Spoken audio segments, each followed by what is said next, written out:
پیسہ ہے نا، مال ہے، غنا ہے، تو فقر سے پہلے سے غنیمت جانو۔ بعض لوگوں کے پاس پیسہ آتا ہے تو ساتھ میں ان کی گردن میں ایک سریا بھی آ جاتا ہے، کسی کو انسان ہی نہیں سمجھتے۔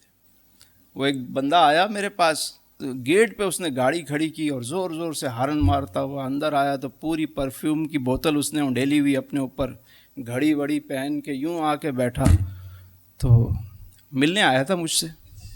تو میں نے کہا چھوٹتے ہی میں نے کہا سر پراپرٹی کا بزنس کرتے ہیں؟ ہاں آپ کو کیسے پتہ چلا؟ میں نے کہا مجھے پتہ لگ گیا بھائی، تیری مہربانی۔ تو کبھی کبھی ایسا ہوتا ہے کسی کو اچانک کچھ مل جائے تو وہ تو سمجھ میں نہیں آتا کہ کیا ہوا اس کے ساتھ۔ ذرا سا قدرت نے کیا نوازا کہ آ کے بیٹھے ہو پہلی صف میں، ابھی سے اڑنے لگے ہوا میں، ابھی تو شہرت نہیں ہے۔ تو جب مال اللہ دے کر بھی آزماتا ہے اور لے کر بھی آزماتا ہے۔ تو جب مال ہو، امیری ہو، اس وقت امیری کو غریبی سے پہلے غنیمت جانے۔ اگر کوئی ایک فارمولہ دے رہا ہوں میں آپ کو، کوئی شخص چاہتا ہے وہ غریبی سے بچا رہے، وہ امیر رہے، اس کی نسلوں میں بھی امارت رہے، تو ایک سمپل سا فارمولہ ہے کہ اپنے مال میں سے اللہ کی راہ میں خرچ کرتے رہیں۔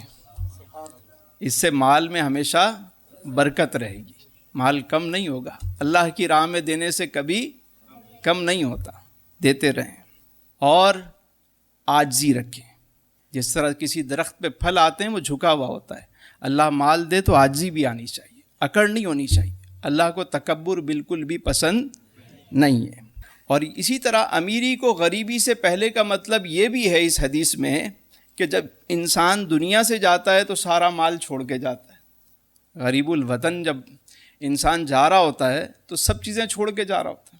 اس غریبی سے بھی پہلے اپنی امیری کو غنیمت جانو، یعنی اللہ کی راہ میں جس کا حق ہے، حقدار کو اس کا حق دے کر جاؤ۔ حقیقی معنوں میں جس کو تکلیف ہونی ہے اس کو دنیا میں کوئی خوشی دے جاؤ، لوگوں میں آسانی بانٹ جاؤ، تو جو بو کے جاؤ گے وہی جا کے تم کاٹو گے۔